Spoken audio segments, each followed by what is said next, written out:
بسم اللہ الرحمن الرحیم وَإِن يَكَادُ الَّذِينَ كَفَرُوا لَيُزْلِقُونَكَ بِأَبْصَارِهِمْ لَمَّا سَمِعُوا الذِّكْرَ وَيَقُولُونَ إِنَّهُ لَمَجْنُونٌ وَمَا هُوَ إِلَّا ذِكْرٌ لِّلْعَالَمِينَ صدق اللہ العلی العظیم۔ آیت نمبر 51 کے الفاظ کے معنی بیان کرتے ہوئے ذکر کے معنی بیان کیے تھے اور بتایا تھا کہ اس آیت میں ذکر سے مراد خود قرآن کریم ہے۔ اگلا حرف ہے واو یعنی اور، یقولون قول سے نکلا ہے، اس کے بنیادی حروف ہے قاف، واو اور لام۔ قول یعنی جو بات بھی ہم زبان سے کرتے ہیں اسے قول کہا جاتا ہے۔ یقولون کہتے ہیں، انہو ان یقیناً بے شک، ہو یہ، اور یہاں مراد رسول اللہ ہے، یعنی یہ شخص، یعنی وہ کافر کہتے ہیں کہ یقیناً یہ شخص کہ جو یہ قرآن سنا رہا ہے اور جس کے بارے میں یہ دعویٰ کر رہا ہے کہ یہ اللہ کی طرف سے نازل ہوا ہے، انہو یقیناً بغیر کسی شک کے یہ شخص لمجنون، یہاں بھی لام دوبارہ تاکید کے لیے ہے، یعنی ہم جو بات کہہ رہے ہیں اس میں کوئی شک نہیں کہ یہ شخص نعوذ باللہ یعنی رسول اللہ کی ذات اقدس مجنون، یہ شخص مجنون ہے اور دیوانہ ہے۔ مجنون کے معنی بھی اسی سورہ کے آغاز میں جب آیت ہم بیان کر رہے تھے ما انت بنعمت ربک بمجنون، تو وہاں پر لفظ مجنون کے معنی بیان کیے تھے اور عرض کیا تھا کہ اس کے بنیادی حروف جیم، نون اور نون ہے اور اس کا معنی بھی ہے چھپا لینا، اور عرض کیا تھا کہ جن کو بھی اسی لیے جن کہا جاتا ہے کہ وہ انسان کی نظروں سے چھپا ہوتا ہے، اور جنت ایسے باغ کو کہا جاتا ہے کہ جس کی نعمتیں انسانوں کی نظروں سے اس دنیا میں چھپی ہوئی ہیں، یا جنت کو اس لیے جنت کہا جاتا ہے کہ وہ اتنا گھنا باغ ہوگا کہ جس کے درختوں سے اور جس کے سبزے سے اور جس کے پھلوں سے اس کی زمین نظر نہیں آئے گی، انتہائی زیادہ گھنا باغ جس نے اپنی زمین کو چھپا لیا ہو۔ اور اسی سے لفظ مجنون ہے، یعنی جس کی عقل چھپ گئی ہو، کسی بیماری کے نتیجے میں، کسی حادثے کے نتیجے میں جس کی عقل گویا کہ چھپ گئی ہو اور اس کی عقل صحیح طرح کام نہ کرتی ہو، اور یہ لفظ مجنون ہمارے معاشرے میں استعمال کیا جاتا ہے عام طور پر اس شخص کے لیے کہ جو کسی کے عشق میں مبتلا ہو کر گویا ناسمجھداری کے کام کرتا ہے، اور لفظ مجنون اس شخص کے لیے بھی عام طور پر ہم استعمال کرتے ہیں کہ جس کا نام قیس تھا اور اس کا اور لیلا کا قصہ معروف ہے داستانوں میں، اسے بھی قیس کو جو مجنون کہا گیا تو اسی لیے کہ وہ عشق لیلا میں ایسی حرکات کرتا تھا کہ لوگ اسے دیوانہ اور پاگل سمجھتے تھے۔ اور یہاں یہ نقطہ بھی عرض کرنا چاہوں گا کہ عاشق کی دنیا غیر عاشق سے بہت مختلف ہوتی ہے۔ انسان جس کے بھی عشق میں مبتلا ہو جائے، غیر عاشق اس کے جذبات کو درک نہیں کر سکتے، اور غیر عاشق کو عاشق کے کاموں کی سمجھ نہیں آتی، اور یہی وجہ تھی کہ عشق خدا میں اور عشق اللہ میں مشغول ہو کر اور اس کے عشق میں غرق ہو کر اللہ کے نیک بندوں نے، اللہ کے نبیوں نے اور اولیاء الہی نے، بالخصوص سید الشہداء امام حسین علیہ السلام نے جو بھی کام کیے ہیں اس ذات باری کے عشق میں غرق ہو کر، جنہوں نے اس عشق کا مزہ نہیں چکھا اور جو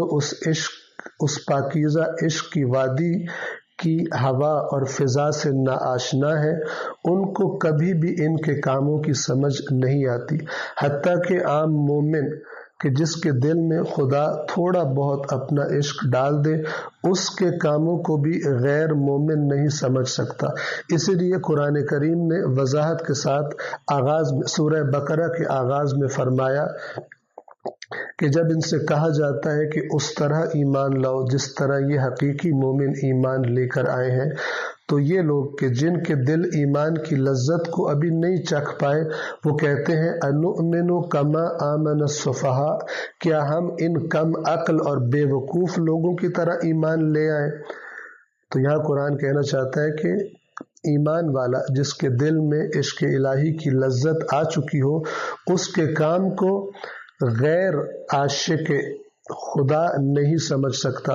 نہج البلاغہ میں امیر المؤمنین علیہ السلام صفات متقین بیان کرتے ہوئے بھی اسی نقطے کی طرف اشارہ کرتے ہیں کہ جو لوگ خوف خدا میں جن کے دلوں میں خوف خدا اتر چکا ہوتا ہے تو ان کے ہاتھ سے ایسے کام سرزد ہوتے ہیں کہ جن کے دلوں میں خوف خدا نہیں ہوتا وہ ان کو بے وقوف اور احمق سمجھتے ہیں اور سمجھتے ہیں کہ ان کی عقلوں پر کسی چیز کا اثر ہو گیا ہے، اور وہی لفظ استعمال کرتے ہیں کہ جو اس آیت کے اندر آیا، لفظ مجنون، یعنی جس پر جنون طاری ہو گیا ہو، جس کی عقل چھپ گئی ہو۔ اور یہ نقطہ واقعاً قابل غور اور عجیب ہے کہ جو عاشق ہوتا ہے وہ غیر عاشق کو احمق اور بے وقوف سمجھتا ہے، اور جو غیر عاشق ہوتا ہے وہ عاشق کو احمق اور بے وقوف سمجھتا ہے۔ لیکن در حقیقت جو عشق الہی میں انسان قربانیاں دیتا ہے اور اس راستے میں قدم اٹھاتا ہے، قرآن کریم کی آیات اور فرامین محمد و آل محمد، اور انسان اگر اپنی خالص عقل سے اس کائنات کے عارضی پن میں غور کرے اور گزشتہ انسانوں کی زندگیوں پر غور کرے اور ان کے انجام پر غور کرے تو اس نتیجے پہ پہنچتا ہے کہ اصل عقل مند اور اصل باشعور اور اصل گہری نگاہ رکھنے والے وہ لوگ ہیں کہ جن کی نگاہیں کمال حسن پر جا کے ٹھہری کہ جو خداوند عالم کی ذات ہے، اور اس ذات پر ایسی عاشق ہوئی کہ باقی دنیا کی تمام چیزوں نے ان کی نظروں میں اپنی اہمیت کھو دی، اور جن کی عقل کو اس حسن کو دیکھنا نصیب نہ ہوا وہ اسی دنیا کے کھلونوں میں الجھ کر رہ گئے۔ کوئی ساری عمر نئی گاڑی خریدنے کے چکر میں ضائع کر بیٹھا، کوئی ساری عمر کسی عورت کے عشق میں، اور کوئی عورت ساری عمر کسی مرد کے عشق میں، اور کوئی انسان اپنی ساری عمر اپنے بچوں کے عشق میں، اور اس طرح کی اور بہت سی مثالیں۔ اس طرح عمریں ضائع کی کہ اللہ کی نافرمانیاں کرتے کرتے، اور وہ ذات کہ جو در حقیقت حسن کامل تھی اور کامل صفات کا مجموعہ تھی، اس کی طرف دنیا کی طرف اپنی عقل کو عادت ڈالی، اسی دنیا کے کاموں میں عقل کو غور کروایا، اسی دنیا کی گہرائیوں میں اسی دنیا کا مال کمانے کے لیے کوشش کی، لیکن ان مادی چیزوں سے اور میٹیریلسٹک چیزوں سے نکل کر اس کمال حسن کو دیکھنے کی اپنی عقل کو کوشش نہیں کروائی۔ اور سورہ عصر میں قرآن مجید یہی کہنا چاہتا ہے، والعصر یعنی زمانہ گواہ ہے، یعنی اپنی پچھلے انسانوں کی تاریخ پر نگاہ کرو تو ساری تاریخ تمہیں گواہی دے گی کہ وہ تمام انسان گھاٹے کا سودا کر بیٹھے کہ جنہوں نے اللہ کی طرف توجہ نہیں کی۔ ہاں، وہ فائدے میں رہے کہ جنہوں نے اللہ کی باتوں پر اعتماد کیا اور اس کی مرضی کے اعمال انجام دیے،